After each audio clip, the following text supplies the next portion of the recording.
I believe in the evil in human nature. This is a wicked world. In a wicked world, wicked people are born.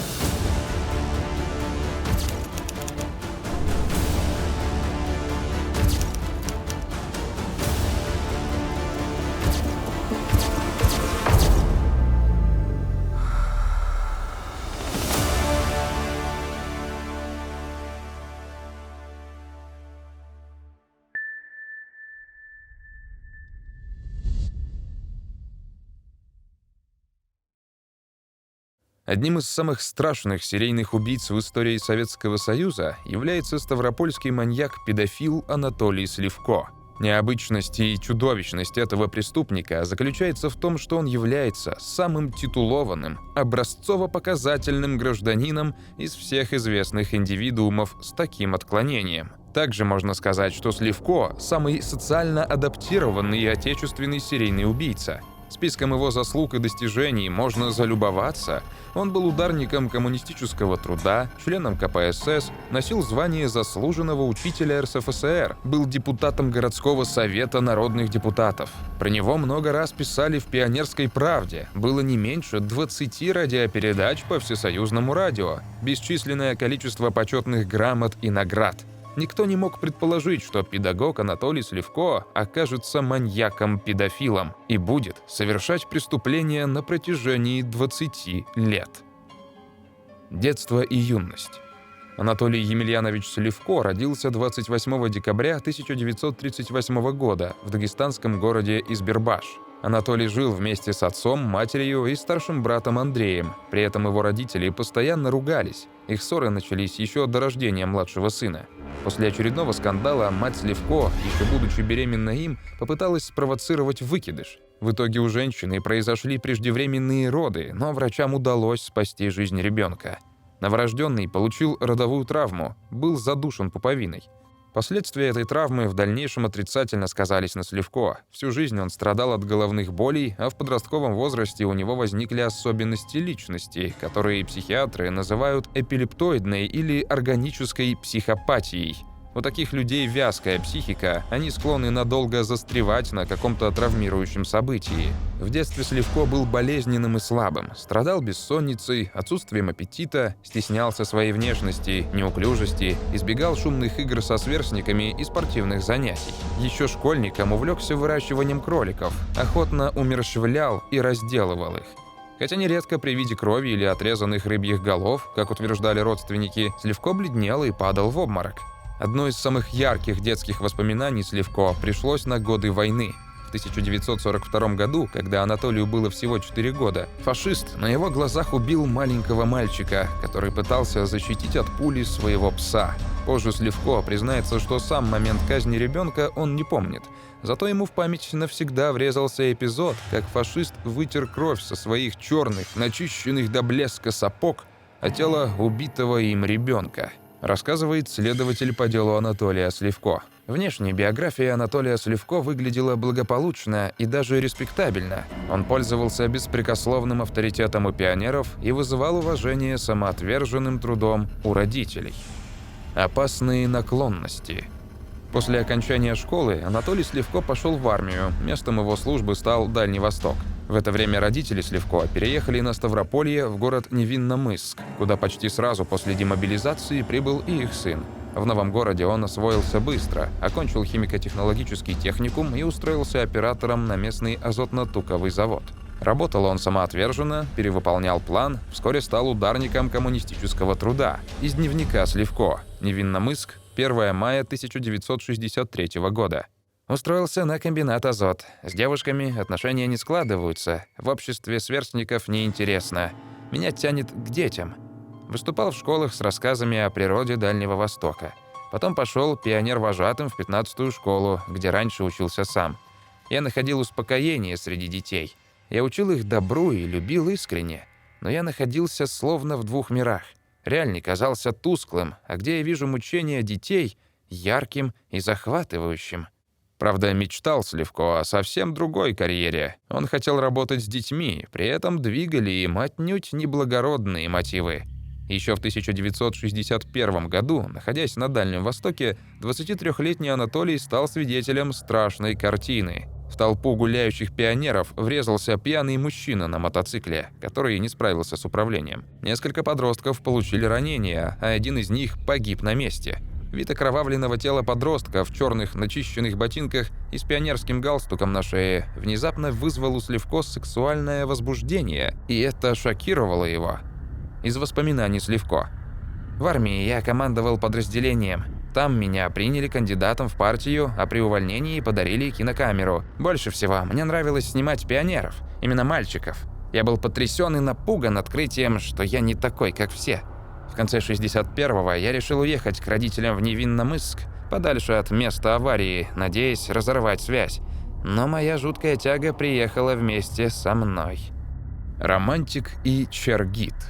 В 1963 году Сливко стал ходить по школам Невинномысска и устраивать там что-то вроде внеклассных кружков, где рассказывал ученикам о природе Дальнего Востока. Затем он устраивается в одно из учебных заведений вожатым и начинает водить своих подопечных в двухдневные походы.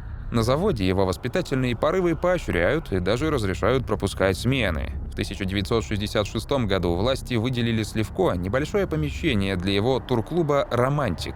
Деревянную постройку в центре города с актовым залом и несколькими маленькими комнатами. Так у Сливко появились первые собственные воспитанники, небольшая группа подростков, которых он водил в походы, учил разжигать костры и ставить палатки.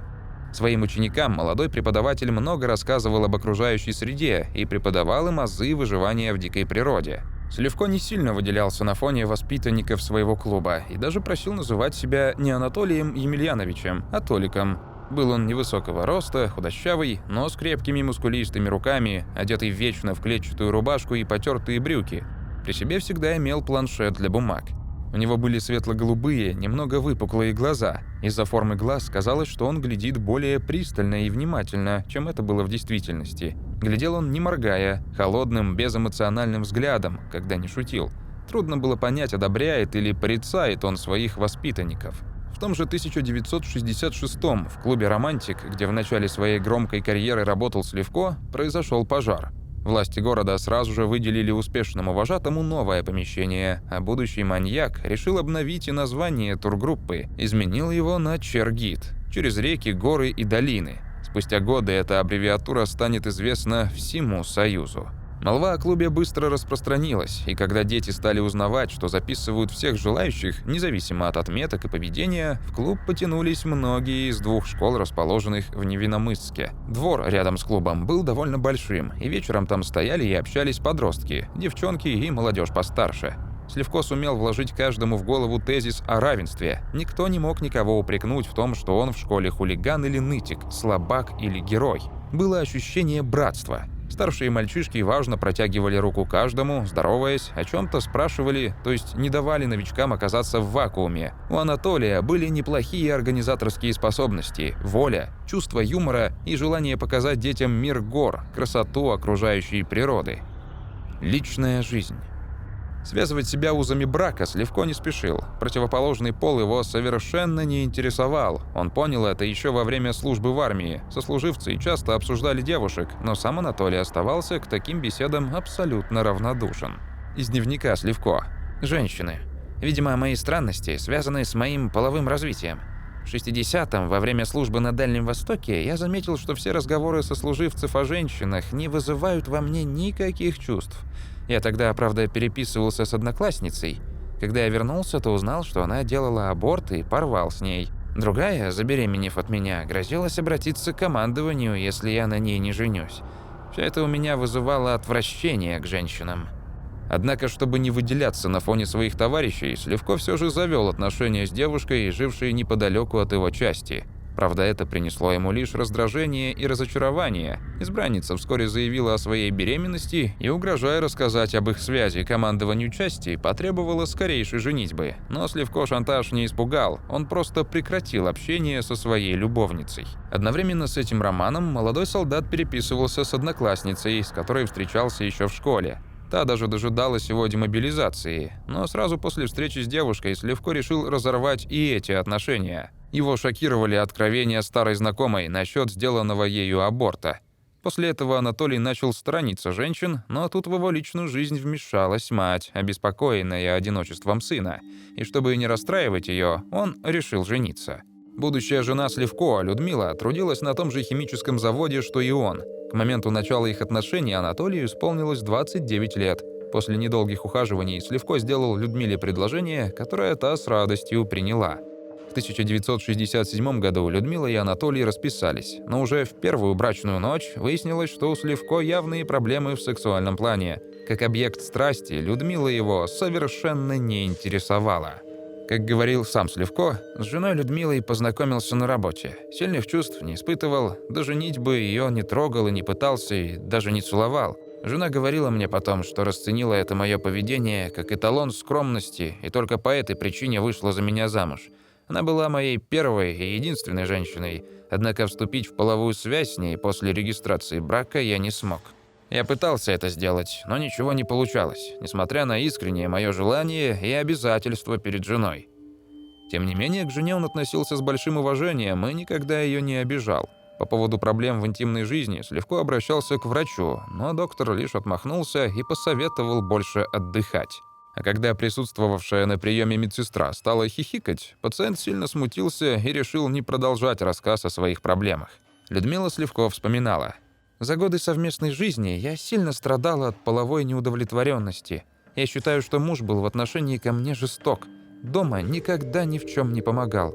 Сам Сливко статусом женатого мужчины был доволен. Штамп в паспорте прибавлял ему веса в обществе и вызывал доверие. По личным признаниям Сливко, за 17 лет совместной жизни супруги вступали в интимную связь не больше десятка раз. Тем не менее, в семье родились двое сыновей – Игорь 1971 года и Евгений 1975 года рождения. После рождения младшего Анатолий жил в отдельной комнате. Зато с гораздо большим азартом Анатолий отдавался своей страсти к горам и воспитанию молодежи. Почти каждое лето он устраивался пионер-вожатым в различные детские лагеря, что давало ему возможность хорошо изучить детскую психологию и близко контактировать с будущими жертвами. Страшные увлечения.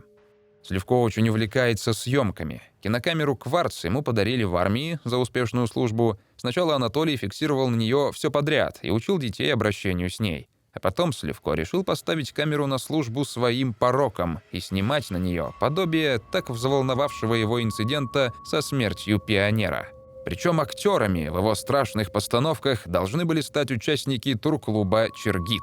Он обольщал их, упрашивая поучаствовать в секретном эксперименте или испытании, заключающемся в том, что ребенок подвешивался в петле или на его голову надевался целлофановый пакет и терял сознание. «Это нужно было для того, — говорил Сливко, — чтобы знать, как оказывать помощь тому, кто потерял сознание в походе».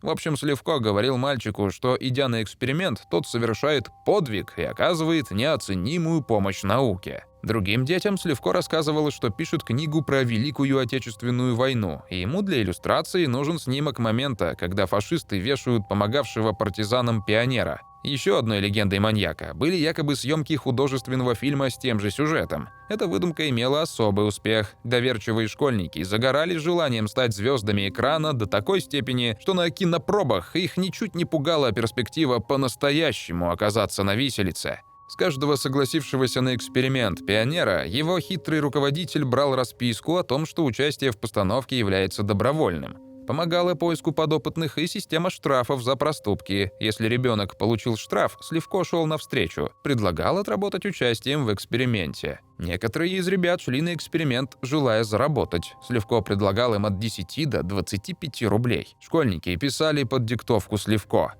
Находясь в трезвом здравии и без всякого принуждения, согласился на проведение медицинского эксперимента с вызыванием потери сознания. Клянусь, факт участия в эксперименте, а также его результаты держать в полной тайне и никогда никому ни при каких обстоятельствах не рассказывать. 2 июня 1964 года Сливко провел свой первый медицинский эксперимент. Когда малолетний воспитанник Чиргида был подвешен в петле и через некоторое время потерял сознание, Сливко совершил акт самоудовлетворения и эякулировал на ботинки мальчика. Когда же жертва пришла в себя, то совершенно ничего не помнила о том, что случилось. Парень остался жив, а уже через несколько месяцев Анатолий Сливко совершит свое первое убийство. Проклятый путь Толика. Из дневника Сливко. Лето 1963 года.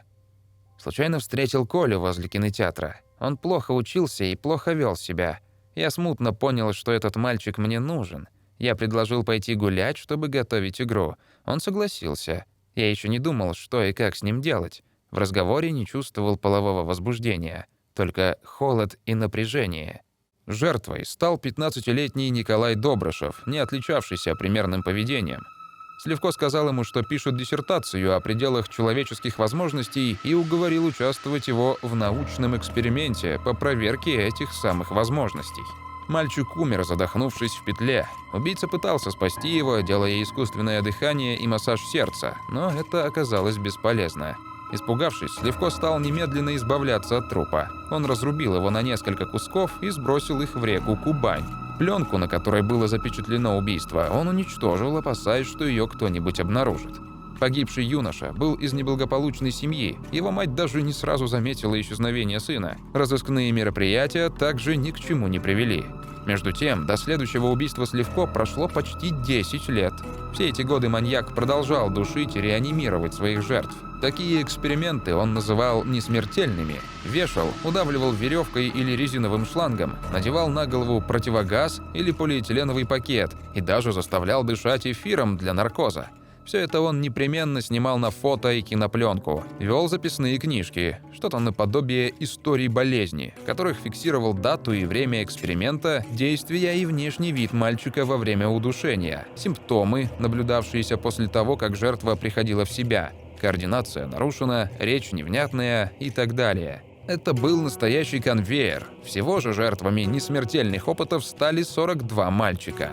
Таким образом, эксперименты теперь делились на смертельные и несмертельные, и какой опыт состоится в следующий раз, знал только один Сливко. Мальчишки же не догадывались, что, отправляясь в лес с радостно возбужденным дядей Толей, могут назад уже не вернуться. В дневнике Сливко упоминается: «Периодически возникающее половое давление меня угнетало и требовало каких-то действий, которые в конечном итоге заканчивались анонизмом. Акт требовал воображения, фантазии, связанной с обликом мальчика, погибшего в дорожном происшествии, его одеждой. В моем мире фантазий, который для меня стал более реальным, чем действительность, есть приключения, погони, нарядные и счастливые мальчики в черных ботиночках. Я могу делать с ними все, что захочу, им это нравится, и они улыбаются мне. Понимая, что для воплощения подобных фантазий понадобятся жертвы, я задумался, как получить мальчика в бессознательном состоянии. В книгах по медицине я наткнулся на описание ретроградной амнезии, при которой в результате кратковременного повешения происходит частичная утрата памяти, из нее стирается все, что связано с опытом.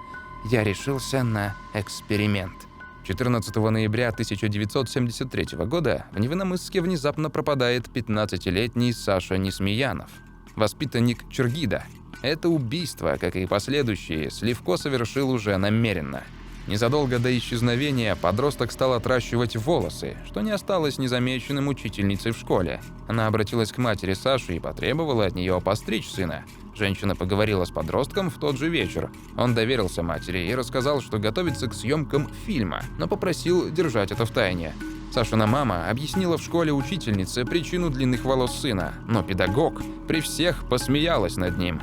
Вечером Саша сказал маме, что больше никогда ей ничего не скажет, и ушел из дома. Больше живым его никто не видел. Поиски подростка в рамках возбужденного следователями уголовного дела так и не увенчались успехом. Мать Саши на протяжении нескольких лет сама предпринимала попытки разыскать сына, объездила несколько городов, обращалась во всевозможные инстанции, но тщетно. Ребенок будто в воду канул. В Сливко приходила милиция за фотографиями Несмеянова, которые можно было бы показать по телевидению. Он отпечатал прекрасные фотографии и, кроме того, организовал поиски в донских лесах пропавшего мальчика, в которых участвовало до 200 членов Чергида. Следующий ребенок пропал в Невиномысске 2 года спустя, 11 мая 1975 года. Тогда домой не вернулся 11-летний чергидовец Андрей Погосян. Он ушел в школу и домой уже не вернулся. Родители школьника знали, что в тот день мальчик собирался в Донской лес на съемки какого-то фильма, Он сам сообщил им об этом и попросил купить новые плавки. Родители Погосяна не только не потрудились узнать имя режиссера, но и спокойно отпустили ребенка одного. На следующий день портфель и личные вещи Андрея нашли на городской набережной. Туда их подкинул Сливко в надежде, что смерть ребенка признают несчастным случаем. Вышло почти так, как и рассчитывал маньяк. Водолазы тщательно прочесали дно реки Кубань, но тело Погосяна не нашли. В итоге дело закрыли. В 1907 году Анатолий получает звание заслуженного учителя РСФСР. Всех впечатляла его внешкольная работа. Мужчину избрали депутатом горсовета. О нем пишут газеты и говорят на радио. А в 1980 году Сливко убивает свою очередную жертву – 13-летнего Сергея Фотнёва. На этот раз маньяк для отвода глаз сам принимал активное участие в поисках пропавшего школьника. Он обходил окрестности и опрашивал местных жителей. Сливко даже беседовал с родителями Фотнёва. Те обратились к руководителю турклуба сразу после исчезновения сына. Анатолий спокойно заявил отцу и матери мальчика. Он не в курсе, куда отправился школьник. Розыски мальчика опять ничего не дали и дело закрыли. И снова следствие не сделало никакого вывода из факта, что мальчик, так же, как и пропавшие Несмеянов и Погосян, были членами клуба «Чергит». В своих играх с трупом Сливко каждый раз заходил все дальше и становился все более изощренным. Он подвешивал и растягивал на веревках труп в разных позах, распиливал и разрубал его перед камерой, из расчлененных конечностей составлял разные фигуры. Например, отрезанную голову жертвы окружал отрубленными ногами в начищенных ботинках. Вскрывал брюшную и грудную полости, внимательно рассматривал и снимал на пленку внутренние органы. Кровь собирал в специально приготовленный поддон и пил ее ложкой. Обливал ботинки мальчика бензином и поджигал. Распиливал его обутые в ботинки ступни. Отрезал у трупа уши, нос, щеки. Вырезал глаза. Отрезанные гениталии жертв он засаливал в обычной стеклянной консервной банке. На такие игры у него могло уходить до 2 часов. Отснятые фильмы Анатолий потом просматривал в помещении клуба «Чергит» и анонировал. Сливко писал в своем дневнике: «Когда расчленял жертву, отвращения не испытывал, но подсознательно оценивал ситуацию. Одни мысли оценивали плохую сторону моих действий, другие, более сильные, принуждали делать плохое и предвещали удовлетворение. Появилась мысль сделать как можно больше фотографий, чтобы, посмотрев на них, воспроизвести весь процесс, возбудиться, получить удовлетворение. Иногда пользовался воображением ранее происходившего. Такие чувства испытывал к своим сыновьям».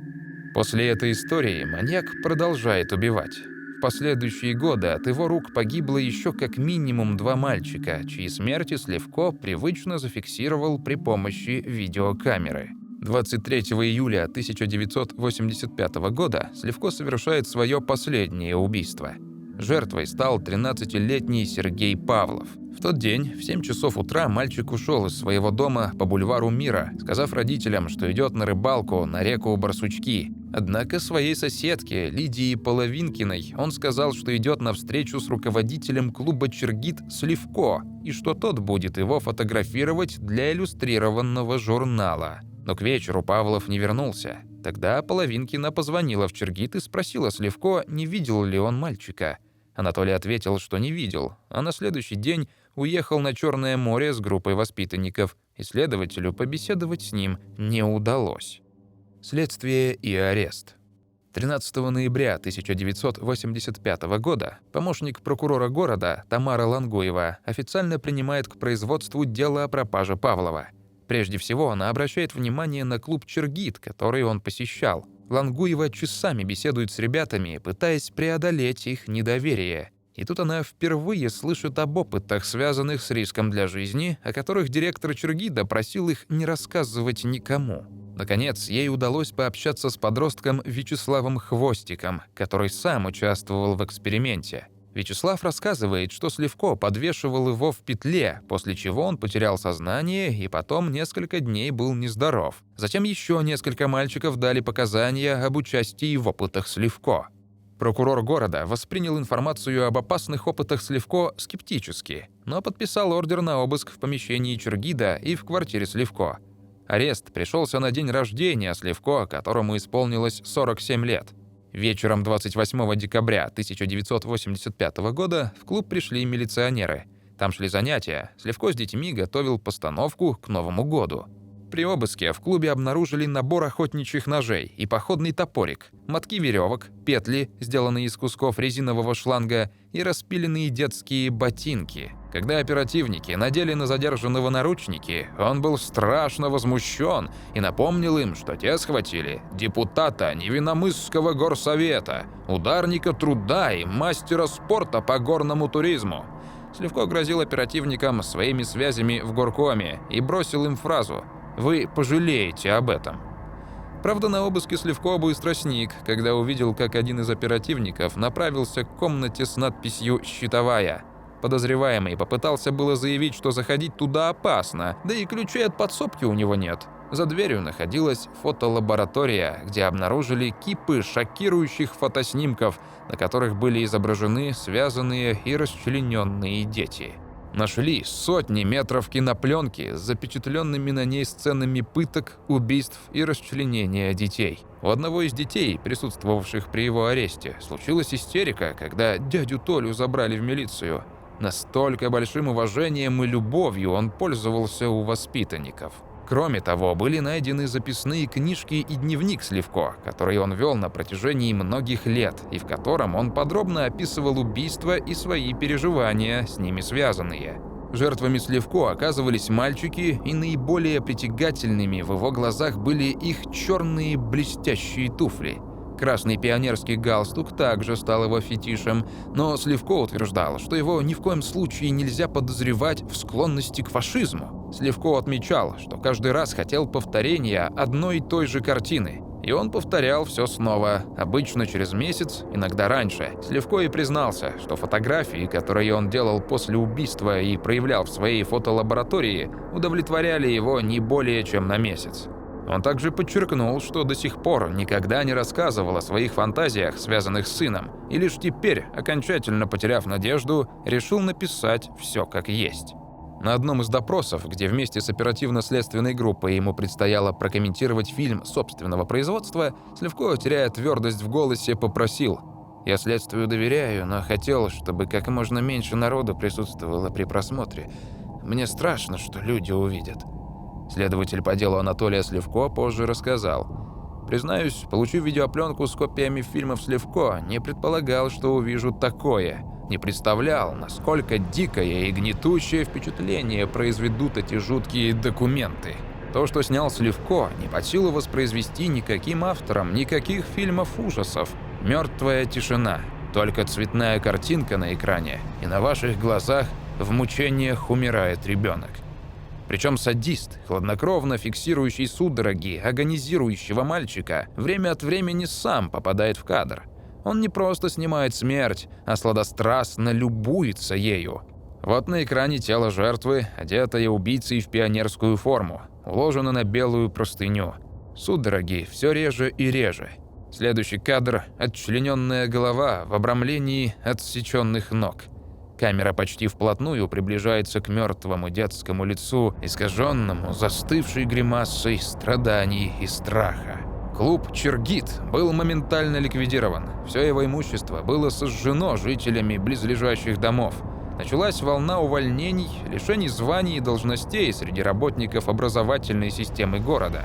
Жители Невинномысска с ужасом и содроганием узнали о преступлениях Сливко, местной знаменитости, уважаемого гражданина, примера для подражания, лучшего друга детей. Вспомнили и о звании «Заслуженный учитель школы РСФСР», когда вина Анатолия Сливко была доказана. Третий секретарь горкома партии Костина, которая помогала ему в продвижении по карьерной лестнице, заперлась в своей квартире и покончила жизнь самоубийством. Жену Сливко и двух его детей милиция направила в другой город, по некоторым сведениям, прямо на следующий день после ареста. Из письма Сливко к жене: «Дорогая Людмила Ивановна, позволь мне так, по-старому, обратиться к тебе. Мне рассказали о твоей жизни, тебе об ужасной моей. Я имел возможность пересмотреть опять все мои видео и сожалею, что так мало снимал тебя и детей. Но поскольку мы не жили нормально, как женщина и мужчина, то я не мог надеяться на твою любовь». По неподтвержденным данным, супруга Сливко умерла от онкологического заболевания в 1998 году. В течение января и февраля 1986 года Анатолий Сливко признался в 7 убийствах. Были организованы выезды на места преступлений и обнаружены останки 6 детей, закопанные в донских лесах. Первая жертва Сливко так и не была найдена. Дважды проводилась судебно-медицинская экспертиза, показавшая его вменяемость и наличие у него органической психопатии, расстройства личности на почве органических изменений головного мозга и сексуальных перверсий, педофилии, некрофилии, садизма, некросадизма, фетишизма, вампиризма, пиромании. Во время следствия и суда Сливко все время плакал, выказывал раскаяние. Дважды в следственном изоляторе он пытался вскрыть вены. Суд и приговор. Суд над Сливко состоялся в июне 1986 года. Процесс был быстрым. Прямых улик против обвиняемого в виде снятых им фотографий и фильмов было более чем достаточно. Возле здания суда постоянно дежурили машины скорой помощи. У нескольких участников процесса после просмотра фильмов Сливко случались гипертонические кризы и инфаркты. Анатолия Сливко приговорили к смертной казни, но благодаря усилиям его адвоката Сергея Петрова было составлено прошение о помиловании, ходатайство о проведении повторной экспертизы. Однако эти усилия были напрасны. 21 декабря 1987 года Президиум Верховного Совета СССР в помиловании отказал, и все последующее время Сливко находился в одиночной камере смертников в новочеркасской тюрьме, ожидая приведения приговора в исполнение. Как и всякий приговоренный к смерти в СССР, Анатолий Сливко не знал, когда приговор будет приведен в исполнение, и потому вздрагивал, заслышав малейший шум в коридоре. В сентябре 1989 года Сливко посетил следователь Иса Костоев, занимавшийся делом ростовского потрошителя Андрея Чикатило. Костоев, подобно Клариссе Старлинг из «Молчания ягнят», питал надежду, что Сливко поможет понять психологию маньяка из лесополосы, сам будучи маньяком, но ничего не вышло. «Бесполезно», — сказал Сливко, ознакомившись с материалами дела. «Такого вычислить невозможно, по себе знаю». Он только сделал 2 замечания, которые оказались ошибочны. Во-первых, надо искать того, у которого есть возбуждающий образ. Во-вторых, убийства в лесополосах совершают, скорее всего, 2. Один убивает мальчиков, другой — девушек. В обычной школьной тетрадке Сливко написал для Костоева историю своей жизни и своих преступлений, и через несколько часов после интервью со следователем был казнен единственным выстрелом в затылок. Через 3,5 года в том же самом месте будет казнен Андрей Чикатило. Для всех жителей Новочеркасска это событие стало неожиданным и ужасным. Как местная невинномысская знаменитость, пример для подражания, лучший друг детей Анатолий Сливко оказался убийцей, монстром из фильмов ужасов. Почему никто из детей не рассказал своим родителям о случившемся? Как маньяка вообще допустили к работе с детьми, и после стольких пропаж ребят из клуба на него не падали подозрения? Вопросов остается много, однако нам остается только догадываться, почему эти зверства не закончились раньше. Дорогие зрители, делитесь своим мнением по поводу данной истории в комментариях.